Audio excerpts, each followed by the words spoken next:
Good afternoon. Welcome to the panel on the future of work and workers. As many of you know, the McKinsey Global Institute has forecast that by 2030, 39 million American jobs will be destroyed by automation, by AI and robots, and 350 million worldwide. And two Oxford professors have warned us that 47% of U.S. jobs are at risk over the next 15 years or so. So that raises big questions about, what is the future of work? What is the future of work experience? How will work change? How will workers' perception of their jobs change? What will the place of workers in society and the place of them vis-a-vis their management of corporations change? In my book, I write one of my big concerns is that in many, many conferences on the future of work, rarely, there are always the billionaires, the billionaire Silicon Valley investors and the great futurologists and the CEOs making $30 million a year, but there are very, very rarely any workers or worker representatives. I'm happy to say on this panel we have at least one worker representative, and Eric told me that they worked very, very hard to get some workers, rank and file workers here, but it's surprisingly hard because guess what? They have to work. So I think someone has to set up, some billionaire has to set up a fund so that to enable some rank and file workers to take off from work so they could attend some of these conferences on the future of work. So I'm going to ask these distinguished panelists just for a few seconds to describe their titles, their backgrounds, and then we'll each of them will have 5 to 7 minutes to comment upon this weighty subject. Oh, I've worked as everything from a paper girl to. I've been everything. Name. My name is Amy Jean. I hail from Chicago, and I spent 17 years in Silicon Valley. I'm my third career. I work as an organizational development consultant, and I partner with people who have big ideas that want to move from a current state to a future state. My second career was I spent 15 years as the president and CEO of the AFL-CIO in Silicon Valley, much of which I will talk about today because that influences my perspective on this conversation. And I think I'm going to keep it short, then I'll reveal more as we go along. Okay? Okay.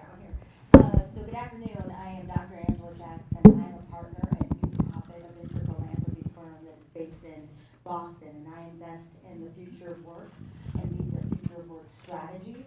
What brings me to the work is, first and foremost, I'm the daughter of a factory worker, and so I grew up in a time where my grandfather was able to put me through school and put me through graduate school on that salary, so I care deeply about entry-level workers, the jobs that are going to be replaced, and how we're thinking about automating people, keeping them in jobs. So in leading the work that I'm doing now, we have, which I'll talk a bit about later, the Future of Work X Prize, where we're incentivizing technologists all over the world to come up with tech solutions to upskill entry-level workers. Good afternoon. I'm Lynn Barendsen, and I work on something called the Good Project at Harvard's Graduate School of Education. For over 2 decades, we've been researching. I'm a researcher by trade. We've been trying to understand why it is that some people do what we call good work and other people work. So I'm going to talk a little bit about what we've found and our recommendations for encouraging and supporting good work. Although we continue to do research, over the past decade, we've really been working with extraordinary individuals who exemplify good work, trying to learn from them, and then also to support young people in high schools and other settings to become good workers themselves. I am Lynn Rhodes, and I spent a year working with 1199 SEIU, the training employment funds, where they asked our consulting group to come in and work with their staff and take a look at how is technology going to impact 11 of their health occupations where they have very high representation in those particular occupations among their members. So they wanted to kind of get ahead of things and catching up in some respects, but what I'll talk about today is this study, this report that we just completed, and spent a lot of time actually, talking to the workers and getting survey results from them. So we'll start out with Amy. Great, thanks. I want to say a couple things just to sort of defy any prejudices that might be swirling around the room about a labor leader. I'm not a 21st century Luddite. In fact, does anybody remember the first microprocessor, personal microprocessor, the 8088? Raise your hand if you remember the 8088. Well, I built my very first own 8088 and remember doing page layout with DOS. So I just want to lay that out. And I also want to say that I had a Palm Pilot before John Chambers did at Cisco. And when Eric Benamou found that out, he sent my entire staff Palm Pilots because he was the head of the Palm Pilot at the time. And then I'm going to fast forward to a time where I was at Norman Lear's home in Vermont.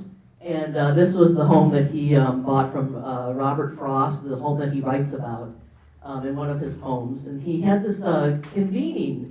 And it was because he was very concerned at the time about this sort of gap, as though it hasn't widened, between technologists and public policy people.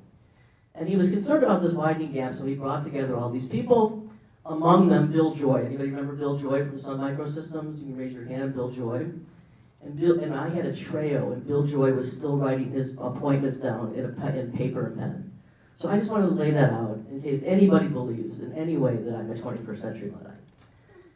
However, I will say that a healthy economy depends on three kinds of jobs. And a healthy economy is a prerequisite to healthy civil society. It depends on jobs that allow for people to make a living through the strength of one's back, the dexterity of one's hands, and the nimbleness of one's mind. And the concern isn't a question today, as we've been discussing about, is technology a good thing or a bad thing? I don't think that's the question. Because technology is a neutral thing. The question is, are people good or bad? And sort of history, we already know the story, or the answer to that question based on history. So technology is a neutral thing. It's a question of what we do with it. A question about what kind of regimes do we need to deal with the kind of growing technology. And we know that we've dealt with a huge dislocation as our economies have moved from one kind of economy to another. So that's not anything new either. The question is, what do you do? And we also know that the historical scorecard is technology has had no losses in terms of moving forward. And I think it's a good thing. If we can get everybody on the beach and off their job, great. But the fact of the matter is people look to work for purpose. And everybody is entitled to a purposeful existence. And that's from where I come. And what I want to share is that we're already going through social dislocation, and if anybody has any doubt about the polarization of this country, at least being a piece of what's happening, it's clear that it is. And it didn't just start today. It's been going on. It's been going on since the 80s. It's been going on with huge proliferation since the 1990s. And one of the things that makes the 90s an important point to lay out about why is that moment the beginning of huge social dislocation. I want to say that this is a point in the history of our country where we stopped pursuing economic policies that represented our political values. There was a time in this country where we used to pursue economic policies that supported political values. And then we had trade. We had a new trade regime that came along in 1992, NAFTA, and shortly followed by the World Trade Organization. And we severed our political values from economic decision-making. Whether you agree with trade or not, I'm not here to say whether it's a good thing or a bad thing. The point is that we no longer had coextensive political and economic boundaries. And that's significant. That's a significant point. We've been asked to keep it to 5 minutes, and most people here have not. I'm going to try to. And so I'm going to wrap it up. And I will say more when we have a chance. What I want to say is that I spent 15 years running the AFL-CIO in Silicon Valley. And one of the things that I was committed to during that time was when the John Doers of the world, the John Chambers and the Rand Wilsons, and all these people were running around the country saying, we've solved social problems with market solutions. My commitment was to make sure Silicon Valley wasn't going to be Exhibit A.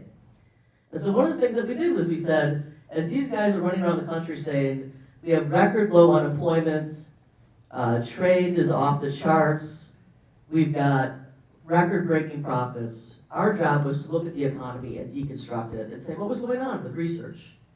And we discovered that no longer what you could say, what's good for GM is good for the country, because the qualitative nature of employment was declining, which we know is the case today in spite of low unemployment rates. We know that people work 2-3 jobs. The jobs are temporary, part-time, and workers are the flexible, they're flexible folks, and they're the flexible, they flex with the economy. And so our job was to show that it's just not the case that what's good any longer for Cisco is good for the country. And so the last thing I want to say is that, so what do you do? And the point I want to make is that the jobs of yesteryear that allowed people to enter into the economic mainstream of our country were not preordained to be middle-class jobs. You know, the auto industry and the steel industry and the textile apparel industry and all those jobs that allowed people to sort of be in the economic mainstream of this country were low-wage, crappy jobs. They didn't provide health care, they didn't provide pensions, they didn't provide any of those things. Those jobs were created because we had a set of public policy arrangements that allowed those jobs to let people enter into the economic mainstream of this country. And in the same way that today's job market is bifurcated, we have jobs at the high end of the labor market that provide for decent pay, about 39% or so, that allow for people to enter into the high-paying jobs that require a bachelor's degree or higher. A skinny middle class, huge proliferation of low-wage service sector jobs. You can train the hell out of people. We'll have the best trained PhDs as janitors in the country. The point is that we need a new set of employment and legal arrangements to move people from the bottom into the middle class. And I'm going to end it there, and I look forward to controversial questions and debates. I love it. I think I'm going to pick up where you ended with, when I think about the future of work, we hear the statistics. But what I like to say is, like, it's not predetermined. When we talk about the number of jobs that are going to be lost, that doesn't necessarily have to be, right? And so where I've been focusing my research is on how the future of work is funded. Who are making these decisions about the future of work, and how are they thinking about design, and how are they thinking about the people who are going to be most impacted by this?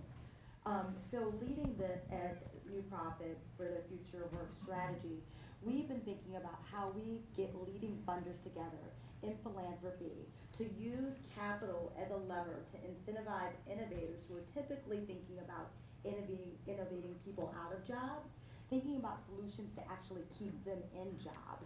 How do you use technology for good? How do you use technology to upskill people at scale?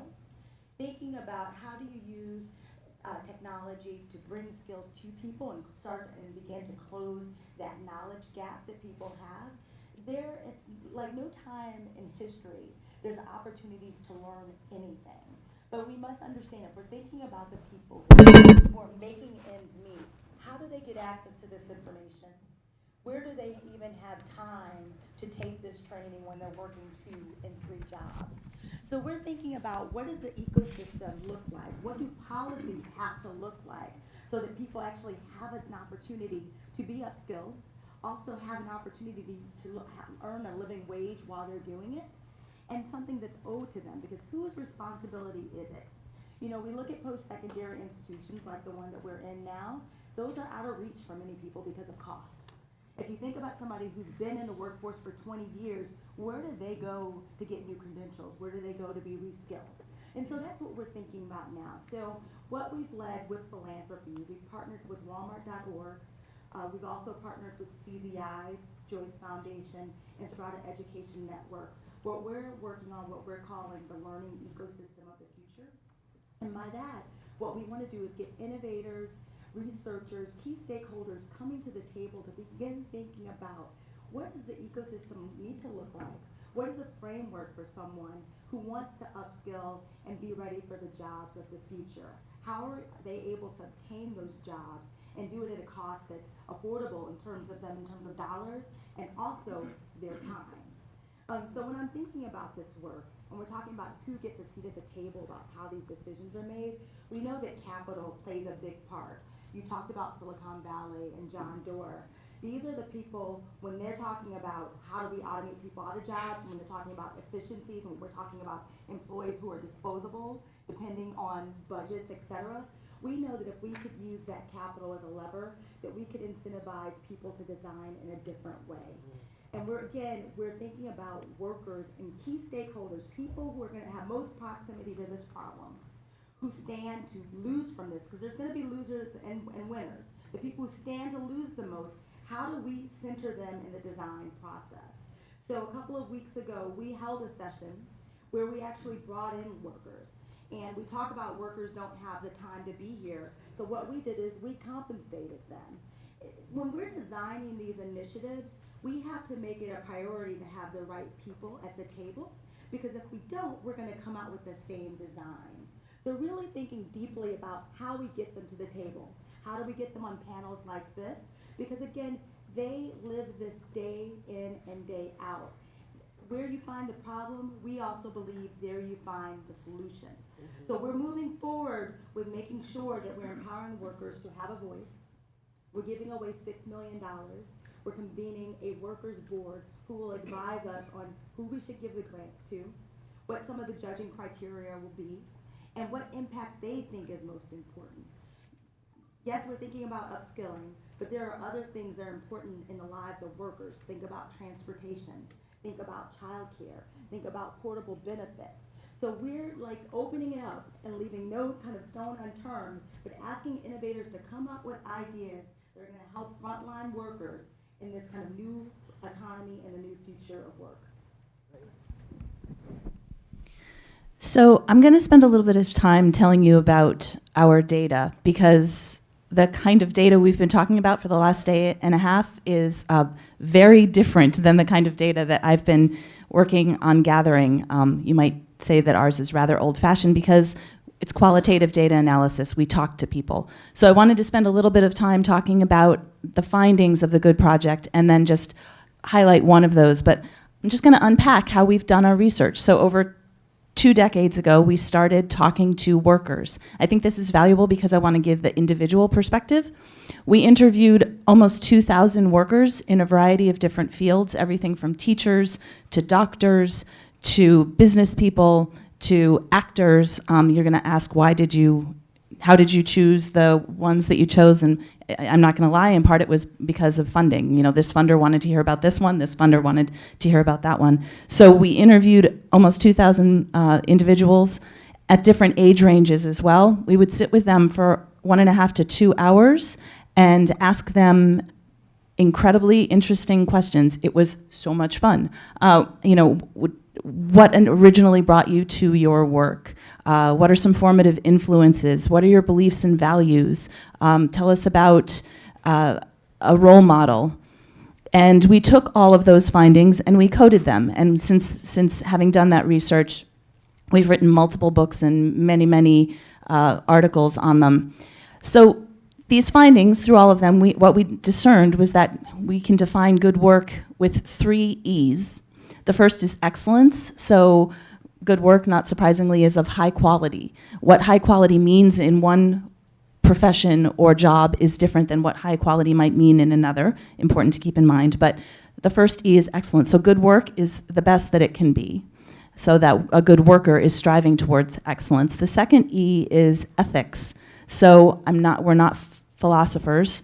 For us, ethics means work that cares about its consequences, so you don't just put it out there in the world, but you feel responsible for it and you follow it.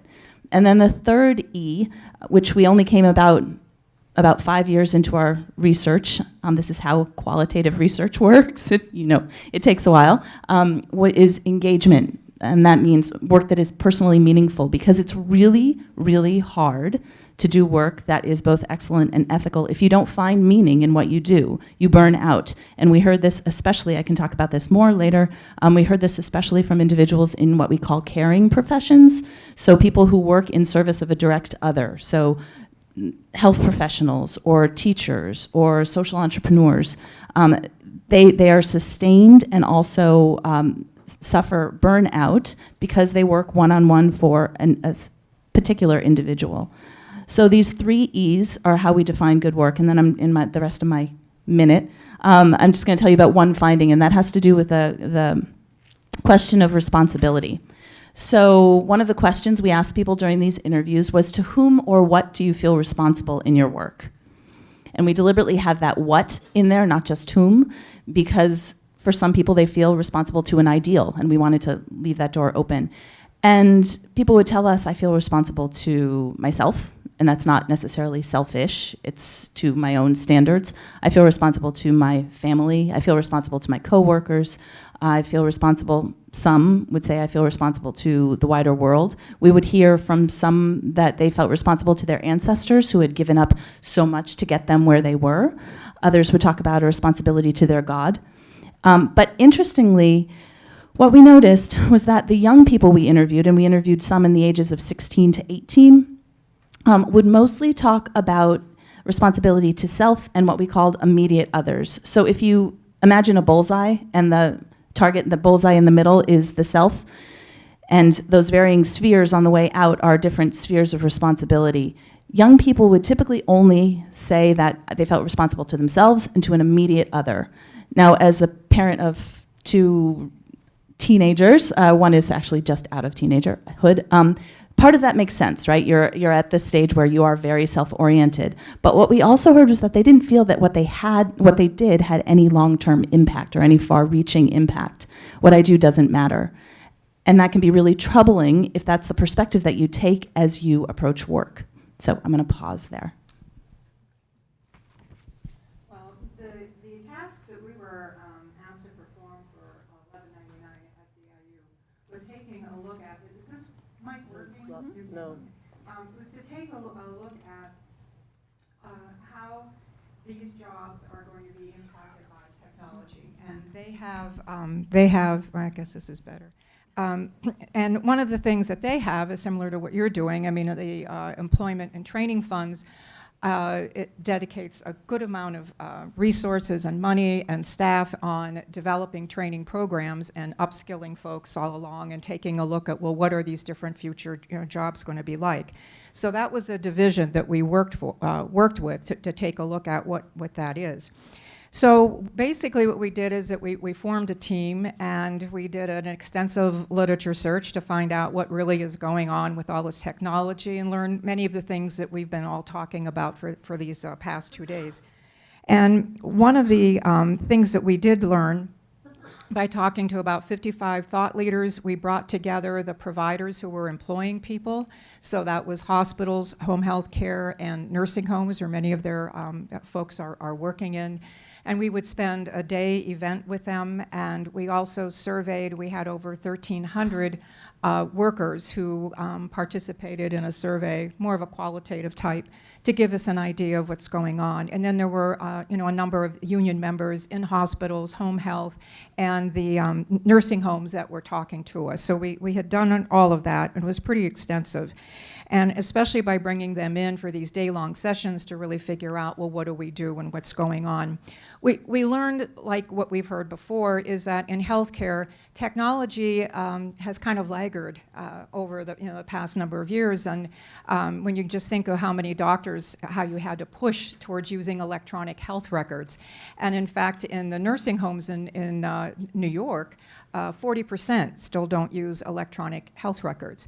The home health agencies and home health workers are really used to writing in like a spiral notebook their impressions of having, performed some sort of treatment to the folks that they were assigned to.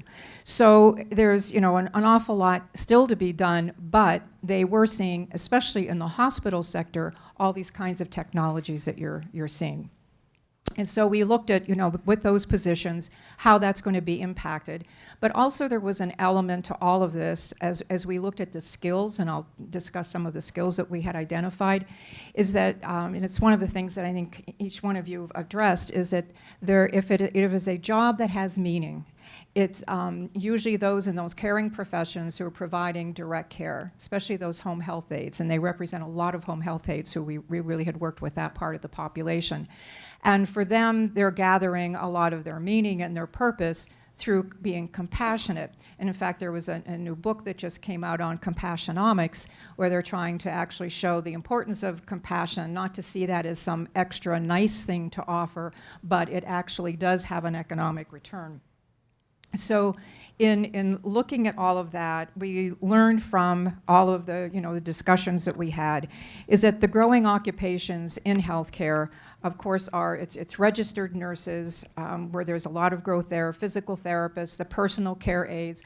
A lot of this is being directed by and driven by the fact that we have the baby boomers, and that population is growing so much, and we're in the 80s and 90s, and they have, I think the average 80-year-old has about 3 chronic conditions. So all this chronicity is demanding a tremendous amount of hands-on care.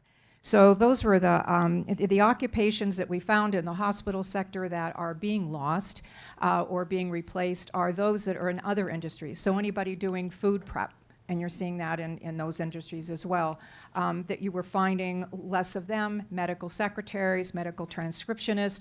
We learned from them when we asked one of the things that we want to do, we asked the members, what do you see going on the ground in terms of all of this technology with jobs? And I was so surprised because I kept seeing them writing in that we're losing translators. There's no need for translators. And I thought, in New York City, I mean, with all these different languages and folks coming into the ED, and it's because now there's a service that a number of hospitals are subscribing to, and there's a translator on the laptop on a set of wheels and going to the room, and they'll call up somebody that, someone speaks Mandarin, the doctor's coming in, and they can call somebody up 24/7, and that translation is done live by a human. It's not Alexa or Siri or Google Assist. So what the workers said, and then I'll wrap up, is that most of them were saying, yes, technology is definitely going to impact our jobs, and that the way to really look at this is not so much a job per se, but the tasks within that job. And if those tasks have a lot of repetition that can be replaced, or even like when you think of radiologists are a little concerned about IBM Watson and all of the, with the AI and ML matched up together, that they're able to read these screens just as well, and if not better, than radiologists. So they're seeing it happening not just at their level, but in terms of like there's no, you don't want to go into medical transcription jobs, and you can see even training programs are starting to move away from that. So they wanted more technology training. Many of these workers, especially home health aides, we asked them, would you like a certificate in, we called it tech-savvy caregiving? Because when you think of it now, in the home health space, you're going to see a lot more telehealth. A home health worker is going to need to know how to do that. Patients are coming home with wearables and sensors. Who programs that? So there's going to be, I think, in the home health industry where you'll see more of that. The one thing that I will say in terms of the kind of skills, we identified a whole set of tech-savvy skills that we think everyone's going to need and that they want. But the other thing, I think the flip side to this, is that there's a real interest too, not just a person being tech-savvy, but also great at high touch, the compassionate component of this, and emotional intelligence. So that's the other piece that's going to have to balance this. Thank you, that's great. So I wrote this book, Beaten Down, Worked Up, the Past, Present, and Future of American Labor. Mm-hmm. And one of the main concerns, main point in the book is that worker power in the U.S. has fallen to its lowest level probably since World War II. Mm-hmm. The Bureau of Labor Statistics reported 2 weeks ago that the percentage of workers in unions has fallen to its lowest level in over a century, 10.3%. I write about this MIT study that says that basically 1 in 2 non-union workers say they'd like to join a union tomorrow if they could. Yet in the private sector, only 1 in 16 workers is in a union. And I say a big reason for that is corporations are so wanting to guard their prerogatives and their flexibility. They don't want unions at all. So a big concern is that workers often have very little voice. And we heard Laura Denard speak an hour ago about we're in unfortunately a post-consent society when it comes to data and consumers and data and patients. Well, I think for many workers, when there's all this talk about, well, we're going to introduce AI and new technologies, we're in a post-consent society for workers. And I quote a Uber driver in Los Angeles, John Bellington. He said, from one day to the next, Uber reduced its mileage rate from $2.50 a mile to $1 a mile. And he said, we had no say in the matter. This is crazy. So, I wanted to, ask you, what would you do to give workers more of a voice to make sure that they're not bulldozed totally by new technology and AI, and also if you could talk a little more about what you would do to improve jobs. Well, the one thing I'm not, I haven't worked for the unions other than this one particular job, and most of that focus has been with the Training Employment Fund, so I don't want to present myself as I'm the union labor person here, though I certainly have been working with those folks.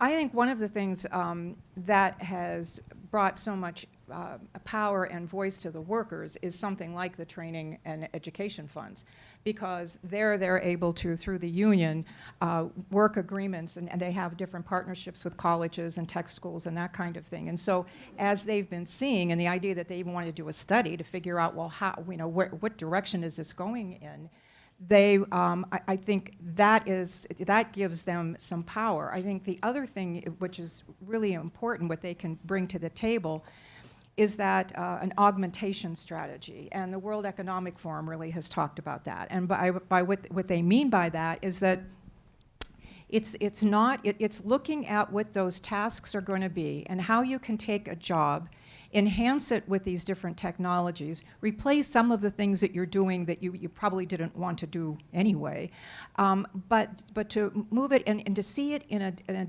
different way in terms of the actual job. So take, for instance, a patient transporter. Lots of times in the past, we used to call them an orderly. In the past, they have been transporting all kinds of supplies all through the hospital. They'll take the pills and medications back and forth. They were doing all of that kind of transporting. Now, NYU, with their new pavilion, actually built a pavilion around robotics. And so you see these tugs robots that are all going through the halls, and they're delivering everything. The patient transporter isn't. But now you could take that job, since there's much more telehealth actually even going on in the hospital, so why not go ahead and take this patient transporter, teach them how to do the whole telehealth hookup. You could also teach them to do something, I often thought of, that's actually the last person, the last impression when you leave a hospital. So why not look at that person as an ambassador more, and they could also be a double check on asking that, when they see the person get in the car, I know because everyone's discharged with, taking some medications, and so maybe they'll ask, are you going to have transportation? Who's going to pick up your prescription?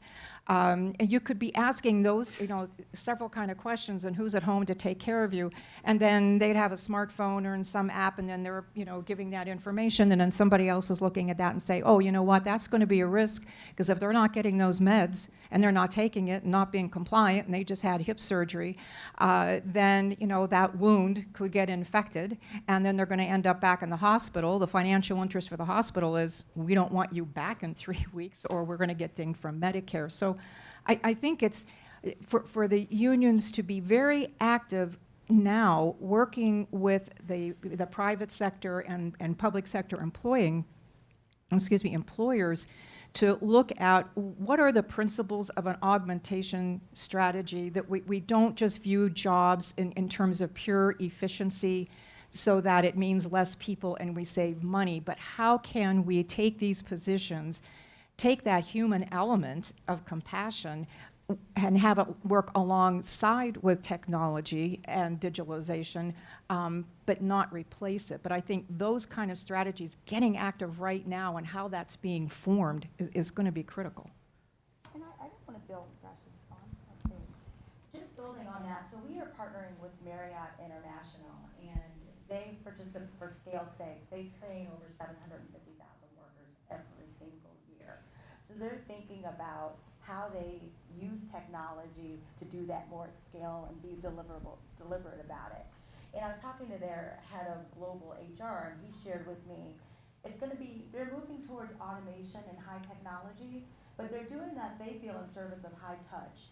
So if there's now someone who is cleaning rooms, for example, by them having technology on them that tells them exactly what the person who's going to be staying in that room wants, what type of pillow, what type of sheets, like they're better able to meet the customer's needs. And that's the way that they're thinking about using technology.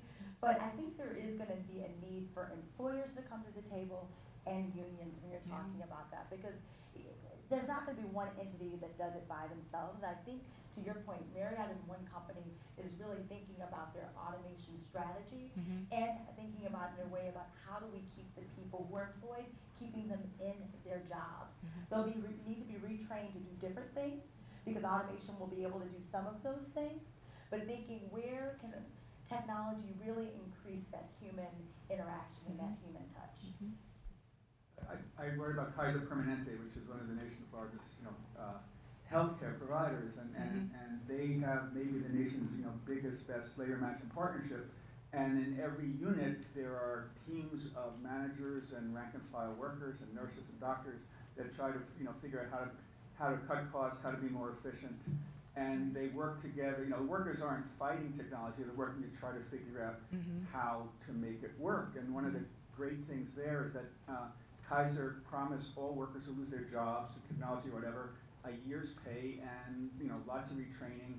And when Kaiser Permanente was one of the first big companies to introduce 100% electronic medical records, I think about 150 people lost their positions. I know they lost their jobs. They went into retraining, and like 98% of them ended up with new jobs in Kaiser Permanente. And I think that's a very good strategy, to prevent workers from being so opposed to AI, but new technology. Amy, do you want to add anything? No. Okay. Yeah, I think that from our survey, when we asked them, what do you think about technology, and that they were pretty positive. But I would say 1/5 were very unsure about the future, about being replaced. Everyone felt that, yeah, my job is definitely being impacted by it. We're seeing less workers in different fields.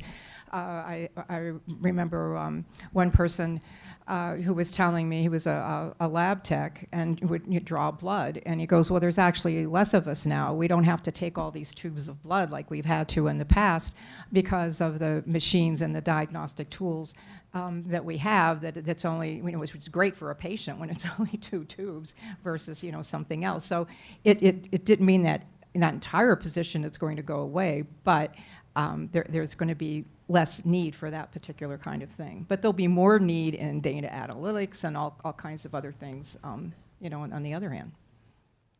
I just wanted to add one little piece here. So I really appreciated yesterday, a couple of the speakers spoke about the different cycles of history that we're in, and taking a step back, one of the things that we learned in our research was that it's easier to do good work when all of the various interest parties in any particular profession or field are in alignment with one another. So, for example, in the field of education, who are the interest parties in education? Well, they're the students. If we think about secondary school education, there are the students, there are the parents, there are the teachers, there are administrators, there are school superintendents. Do all of these individuals want the same thing? Probably not. When professions or fields are misaligned, it's harder to do work that's good, but those can also be the moments of really great creativity. And I guess maybe I should be on the hopeful panel. But I think that there's a lot of opportunity here for and power that might not be realized in the moment if we're able to kind of turn things around and come up with a creative solution. And that can be on the individual level, teachers feeling embattled in their own classroom, and so finding a network of teachers on Facebook and growing something, or it could be on a much larger level as well. So we all know about the increased training that people in the top end of the labor market need. More and more people are starting to be engineers and getting doctorates. But with all this new automation, AI, how might we want to change training and even orientation for lower end workers to prepare them for this great new world? I think this is where we really need to have our corporations accountable. I mean, this is called a greater good giving. This is called a greater good gathering. We need to hold our corporations accountable, because if you think about at the base of the pyramid, where do people go to be retrained? How are they able to afford it? When you look at latest research, most employees who are employed now, they're expecting that their employer will help to retrain them.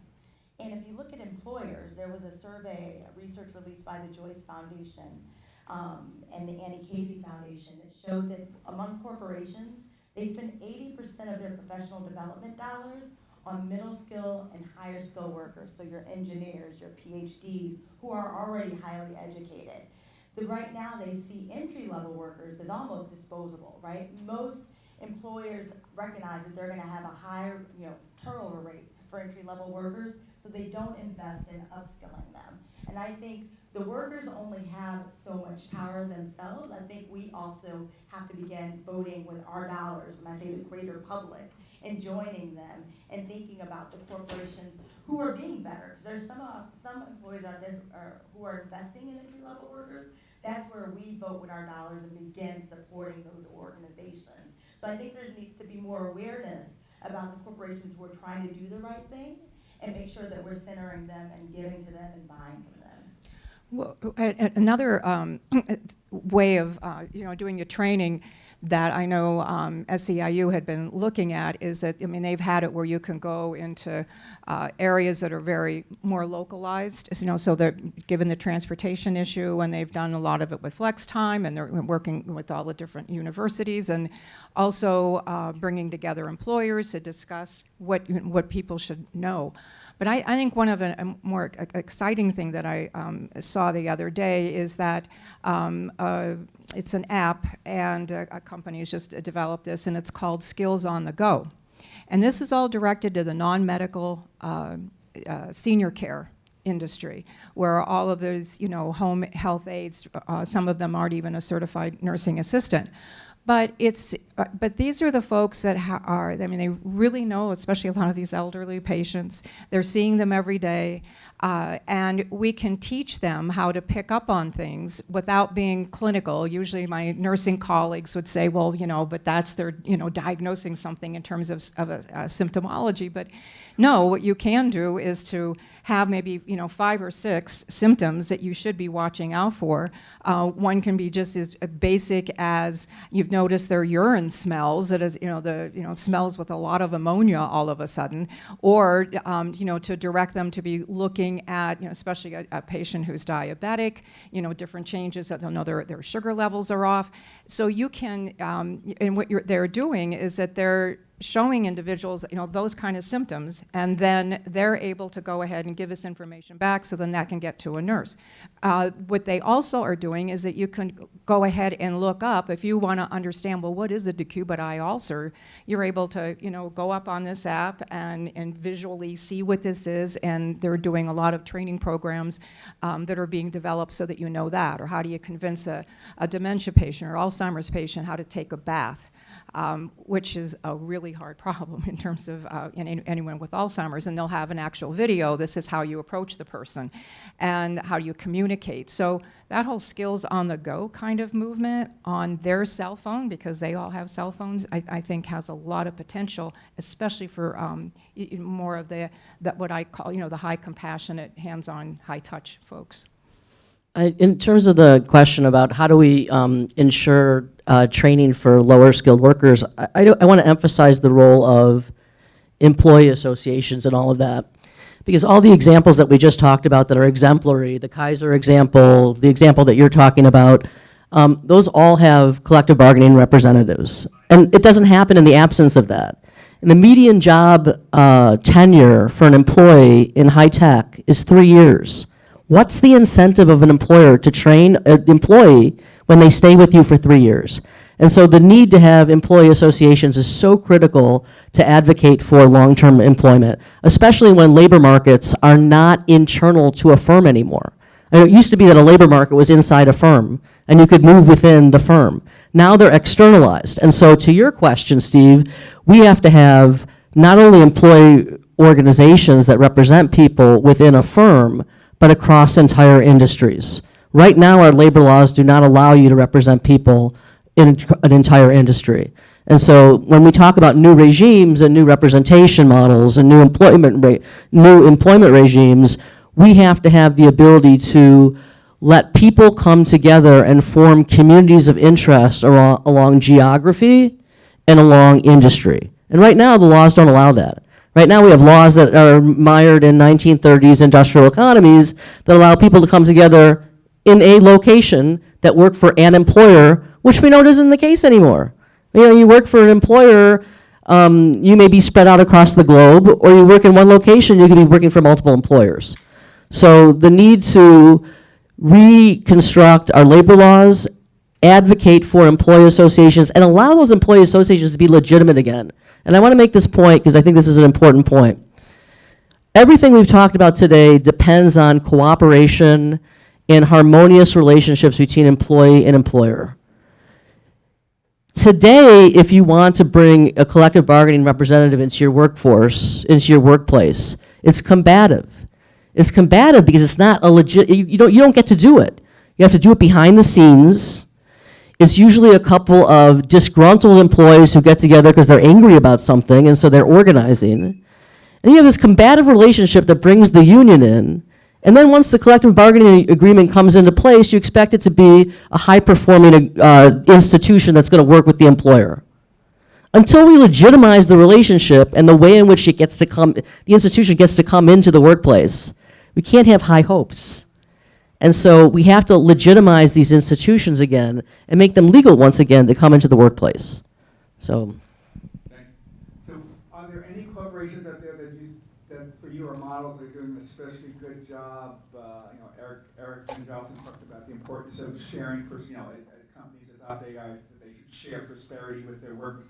Are you seeing companies doing an especially good job, training workers, keeping them, bringing them backwards to find them new jobs so that they're not laid off as a result of AI?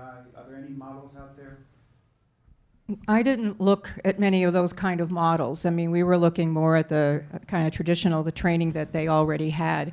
The one group that I was pretty impressed with that I did do an on-site visit with was with Mount Sinai, which was doing some very interesting things on data analytics, but bringing their workers at all different levels in to discuss what some of this data was, what it would mean. They wanted to, start to figure out, well, who really is more at risk of having a staph infection in the hospitals, and so they, were doing their predictive analytics and discovered that malnutrition seemed to be a real indicator and more of a risk. And so they brought in their nursing staff, it wasn't physicians and just researchers, to really take a look at that data, and they're using that group to always inform them as they keep moving and using any interpretations from that. And they were doing a lot in technology, but they also were taking positions that got freed up because of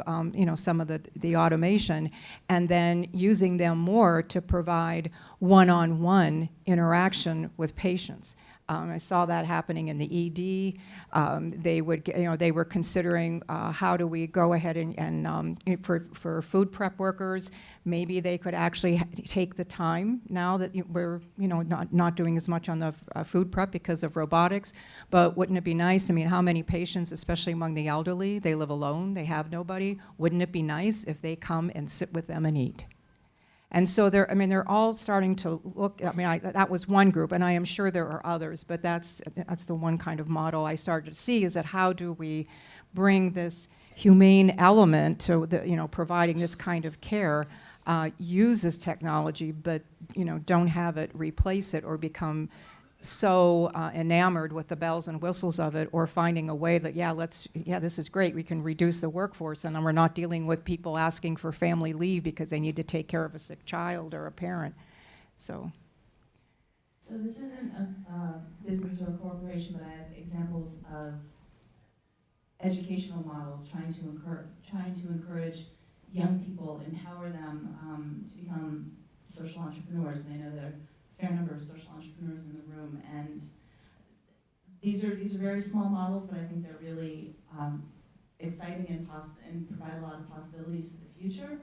So bringing together a group of 28 high school students, many of them on scholarship from around the world, in an effort to build a sense of global citizenship and responsibility to their local communities. So what does that look like? That it's one intense week where young high school students have a particular project in mind of how they can go back and help their particular community. But I think one of the most impactful parts of that moment, of that one intense week, is that these high school students are from Tunisia, Mongolia, Japan, China, Russia, and they are sitting, they all have one common language, which is English. It's one of the caveats, and admittedly that's a huge bar right there. A lot of people might not be able to make it. But having a conversation with individuals, I mean, schools strive for diversity. This is diversity at a whole other level. And those students leave, one of the things I'm doing in my work is assessing this program and seeing if it has any long-term impact and if there's any way to replicate models like this. Are these students going to then go on and have a different sense of responsibility and feel more empowered than other students? And seeing them together in a classroom, recognizing something as small as, in your native language, is there a word for please and thank you?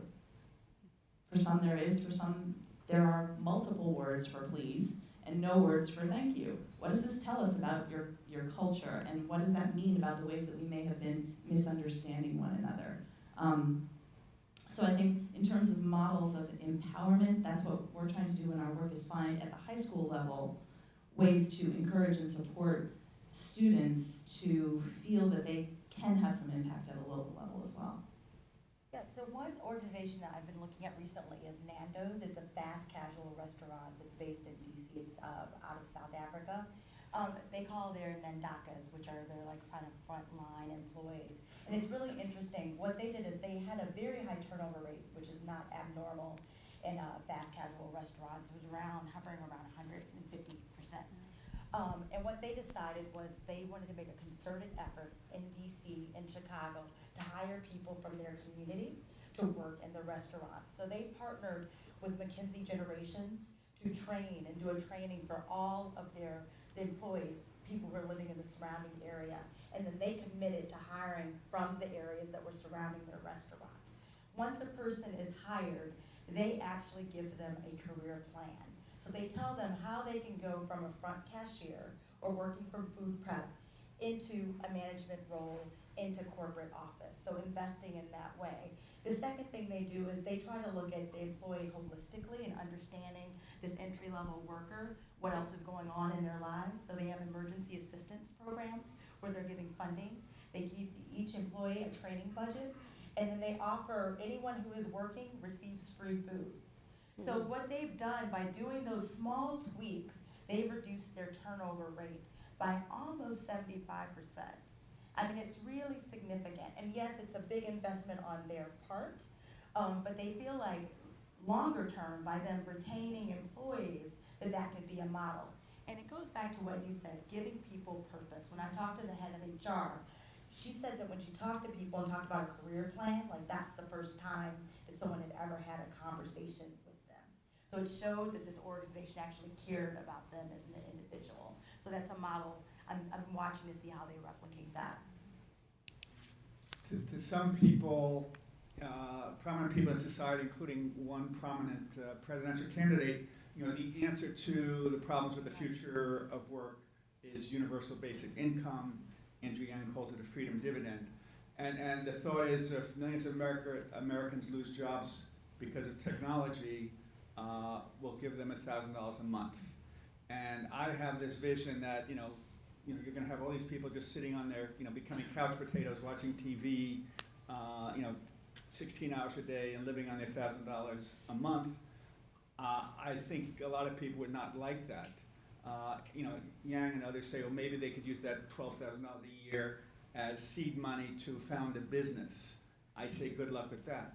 I say more power to them, but I also say good luck with that. I have this, I often thought that, if a company, has new technologies and because of that only needs, instead of it needing 10,000 hours of work a week, maybe needs only 8,000 hours of work. Instead of laying off 20% of their people, maybe they should do work sharing, reduce most of the workers from 5 days a week to 4 days a week. Or if you go from 10,000 to 6,000 hours, 3 days a week, and let them get partial unemployment or something. I just think, that would be a fairer way than UBI. I'm wondering whether you have any thoughts on this. Well, Andy Stern wrote a book on raising the floor, headed up 1199 SEU, and it's a very good book.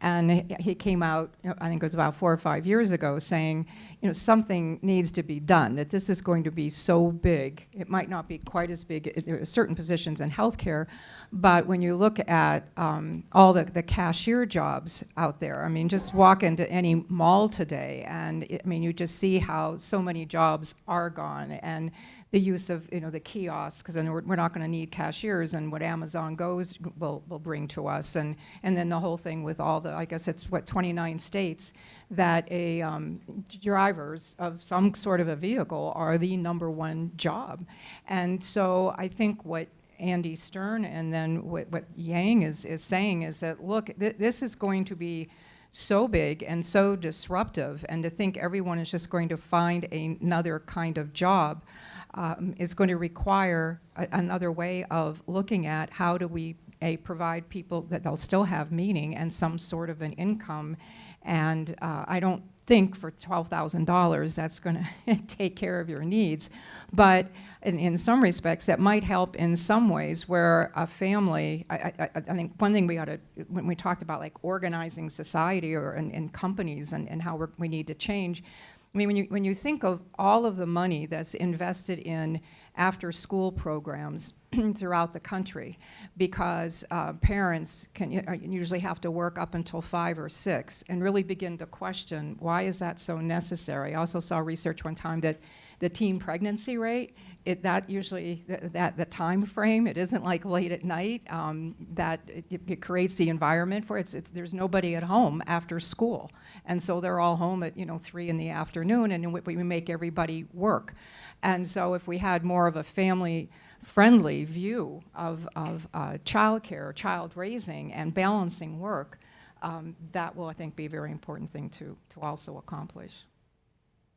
I would just add, the Workers Lab, if you haven't heard of them, check them out. They actually piloted giving away $1,000 a month to people who are experiencing poverty, experiencing low wages.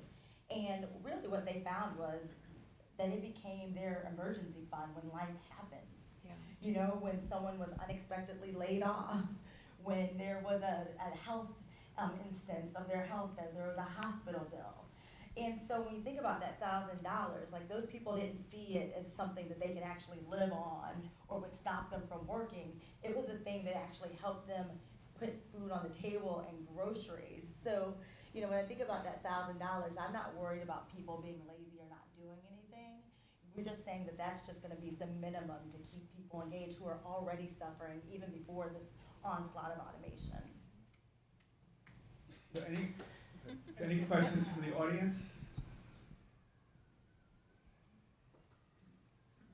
Yes, Jan? Okay, sorry.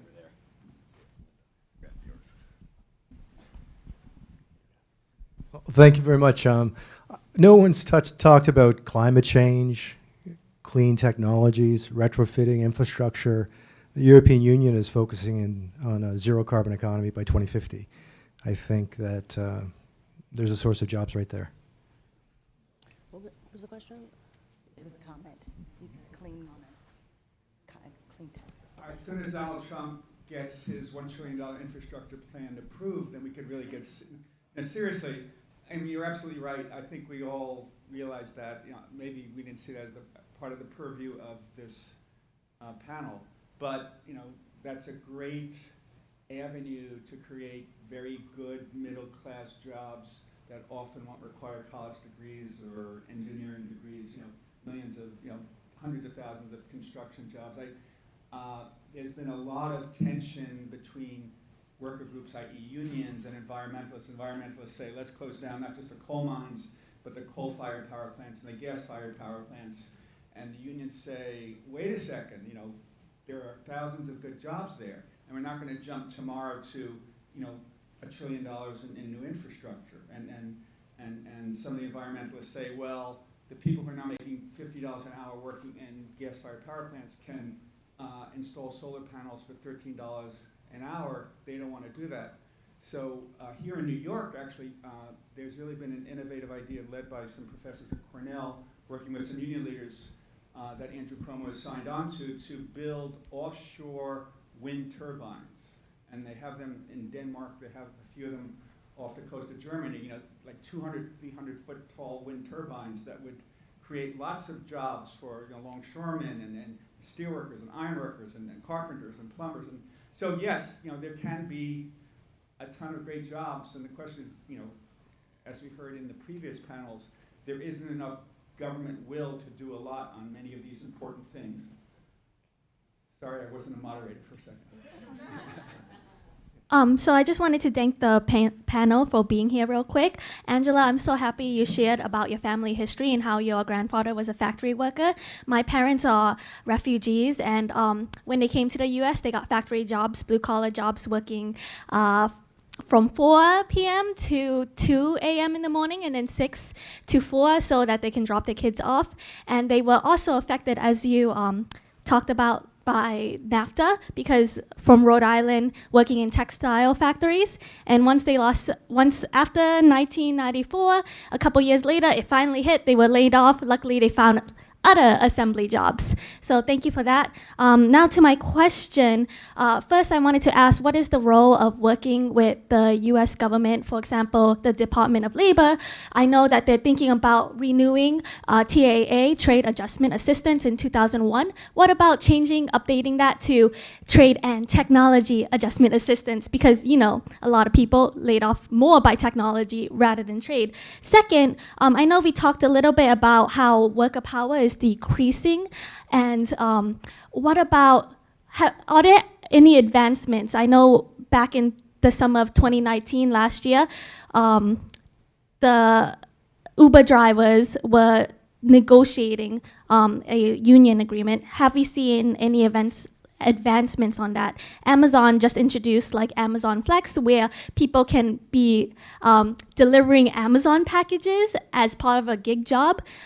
What about them being joined in labor unions? Sorry, that was a lot.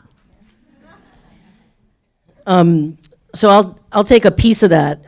Well, first, on the question of trade assistance and technology assistance, I think I think you make a great suggestion that in the same way that people are being displaced by trade, that they could also be compensated for being displaced by technology, and I think that's a great suggestion. And then there's also an employer obligation too, and we've talked about that today, that employers could be playing a bigger role in that, whether it's through retraining or through compensation.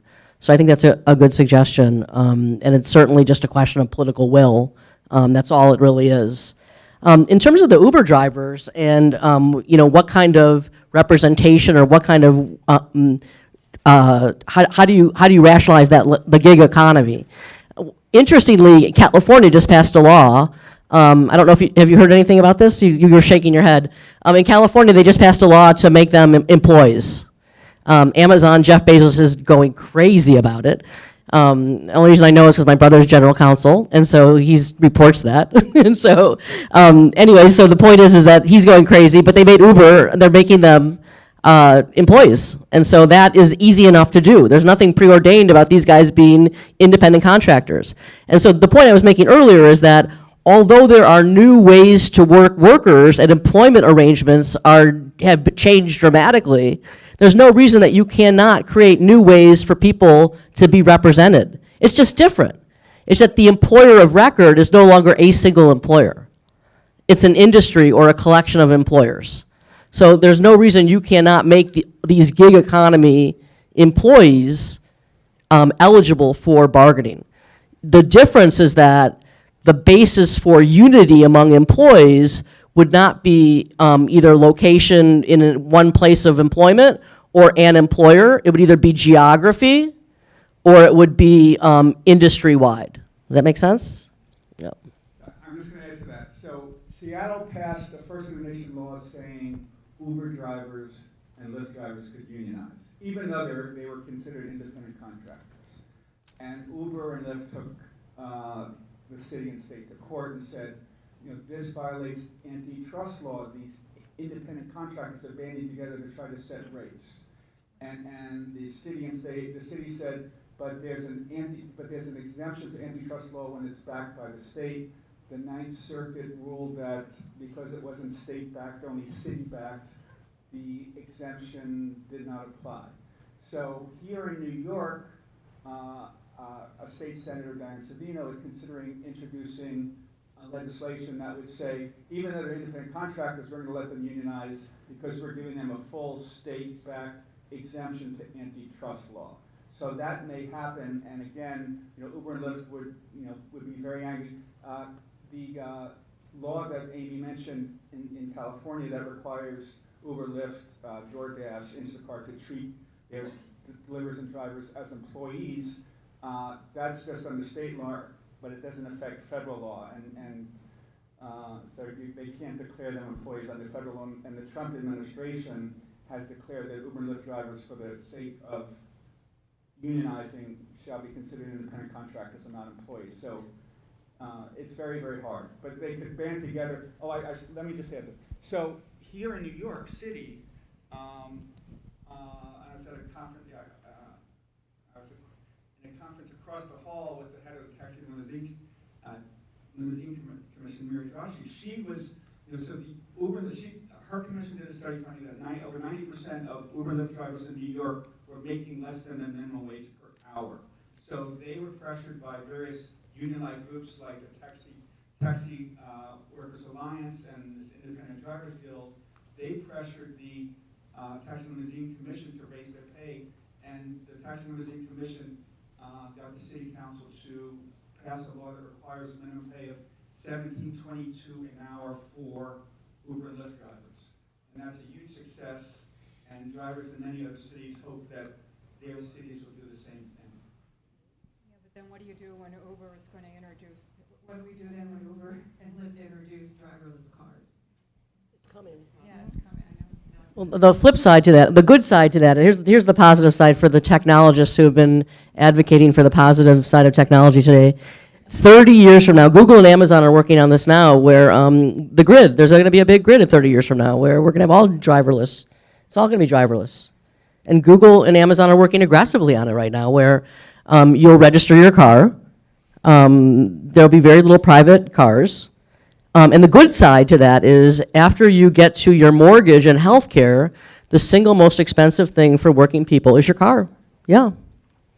And it also prevents the assault on the environment. I did this big story 4 years ago about driverless cars and trucks, and all these technologists I spoke to said in 4 years, in 3 years, in 4 years, in 5 years, we're going to see a gazillion driverless 30. trucks and driverless cars. 30. No, they said No, three or I mean four. the grid is coming in. Yeah. So I think some people who want to show that they're the leader of the pack, and I think they boast and brag that it's just around the corner. But I think it will come eventually, but I think far more slowly and far more radically than people are predicting. They're testing it in Silicon Valley already. And they're testing airplanes too. Testing in Arizona Yeah, too, and yeah. someone got killed. Hi. So we've talked a little about how technological advancement is disrupting workers' lives in some ways and requiring them to reskill or upskill, basically just to make huge changes. So I'm wondering how important you feel it is to have people in place who can guide workers through this change, some sort of change management. And in your context in the workplace or a union or wherever, who is usually in charge of that process or assigned to that role? One of the Great new question. jobs that was identified in healthcare are these, they would call them like a technology coach. And what they thought would be very helpful, especially like in the nursing home industry in that space, because they just haven't been exposed to this as much. But there should be a coach who's like with a team member, and and so they're actually doing some of that training and mentoring so that they'll know how to use an electronic health record, how to interpret it. I mean, there's how to dispense medications on these robotic carts. I mean, there's all these different kind of skills. So that was one of the things that came out of this whole project, was that there is a need for these, these kind of tech savvy coaches, and that you take people from within the organization and train them. Those have been kind of savvy with it anyway, and then teach them. But that's a very important point. And not all the time do people feel that this is disrupting. I mean, I've found from this study anyways that a lot of the workers are welcoming this and wanting to learn, certainly how to understand using EHR and a lot of the devices. There's all kinds of things now in hospitals, and so they and home health care even as well. So you're seeing, I think, much more of that. So they're pretty positive towards it, but what you mentioned is exactly what they were talking about. We need coaches, not just sending people all over to classes or go watch YouTube. You need an actual coach to make it work. Yeah, and I just want to add that there's a huge gap with that. So traditional, if you look at workforce boards, if you think about those are the entities where people can go to be upskilled and reskilled and learn about the new trainings.